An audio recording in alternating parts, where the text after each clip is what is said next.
Assalamualaikum warahmatullahi wabarakatuh. Pada kesempatan kali ini, Duta Damai akan membawakan sebuah konten yang berjudul "Kenapa sih anak muda mudah terpapar paham radikalisme?"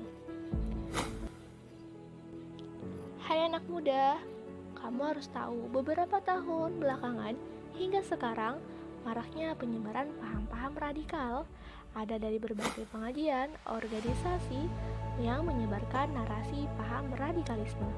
Contohnya, pesan-pesan intoleran, ajaran berpotensi pada kekerasan, kebencian, bukan hanya pada organisasi, namun di media internet juga sering terjadi karena sarana penyebaran secara pasif ini bisa diakses dari berbagai bentuk audio maupun video. Sejauh ini tak dapat kita pungkiri, keresahan ini bukan hanya tugas pemerintah, tapi juga tugas para akademisi dan orang-orang yang terketuk hatinya untuk menyadarkan mereka. Untuk itu, kami akan menjelaskan faktor-faktor kenapa anak muda mudah terpapar paham radikalisme. Tulisan ini oleh Nurul Izzati dari Stein Bengkalis. Yang pertama, pemuda pada posisi usia yang labil. Para psikologi menggolongkan umur pemuda menjadi 3 tahap, yaitu 12 hingga 15 tahun, 15 hingga 18 tahun, dan tahap kedua 18 hingga 21 tahun.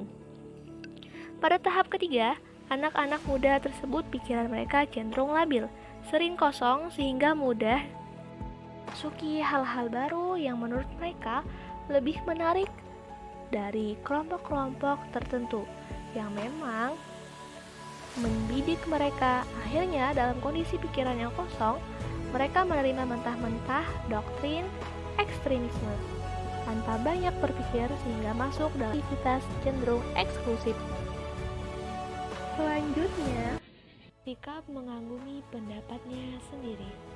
Munculnya sikap ini pada dirinya sendiri, menganggap hanya pendapatnya saja yang benar, padahal orang lain semua salah, katanya. Sehingga mereka tertutup untuk menerima masukan dari orang lain. Padahal para mazhab imam terdahulu sudah memberi statement yang sangat indah. Mereka katakan, pendapat kami adalah sebuah yang boleh jadi mengandung kesalahan, dan pendapat orang lain bisa salah, namun boleh jadi mengandung kebenaran. Nah, statement ini sangat penting untuk kita pegangi di saat banyak orang yang hanya membanggakan pendapatnya tanpa menghiraukan pendapat orang lain. Terdapat beberapa upaya apa yang patut untuk kita melawan narasi radikalisme. Yang pertama adalah kita perlu menanamkan kepada mereka bahwa Islam adalah agama yang kasih dan sayang. Yang kedua, kita perlu memahami bahwa Islam adalah agama yang kafah. Masuk Islam secara utuh bisa diartikan memasuki Islam secara komprehensif, secara menyeluruh, tidak parsial. Dan yang ketiga, perlu optimalisasi peran orang tua, tokoh masyarakat, dan guru ataupun dosen. Karena para pemuda perlu bimbingan serta dukungan kita. Mereka mempunyai keinginan pengetahuan yang banyak, namun tak bisa kita pungkiri bahwa mereka juga memerlukan